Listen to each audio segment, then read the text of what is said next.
Vince also brought his own contribution to the legacy of the festival. Noticing a gap in the spring calendar of Congleton, Vince introduced Congleton Unplugged, a companion festival during March. The Unplugged is a smaller festival, and as the name suggests, the focus will be more on stripped-back acoustic music. And it was just an idea I had, which was to do the same sort of thing as jazz and blues. And it's about bringing people into town it really is a quiet time of year for all the venues and for the town. There's not much to do between Christmas and summer, so I think it's a nice time to kind of get a nice town event on. And also it's a little bit more dialed back. You did get involved because you played host.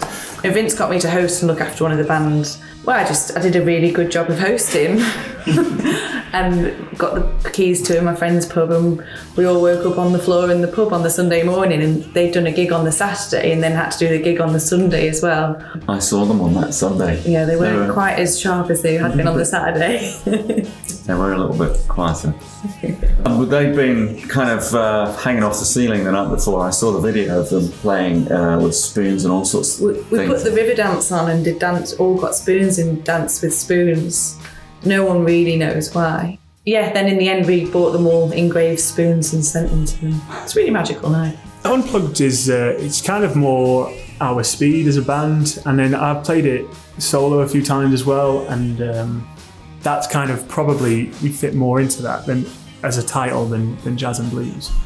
But I think I like about Unplugged, I think, is that a lot of the big ensembles will sometimes come to Unplugged and do kind of stripped back acoustic sets, which is sometimes it can be a lot better or just different. So I know Jim comes down from Heavy Weather and does an acoustic show, which is always incredible. I ran the first two, or I organised the programme of music for the first 3 or 4 of those. We started that in 2013. Now I really wanted it to be a bluegrass music festival, and you'll have to, so we got all sorts of, and the idea acoustic music, because everything had to be indoors, so you have a smaller amount of kit, and that meant no Fender Strats and Marshall stacks or noisy wah wah pedals. So my band couldn't play that gig because that's what we're like. Running jazz and blues and Unplugged, they are two.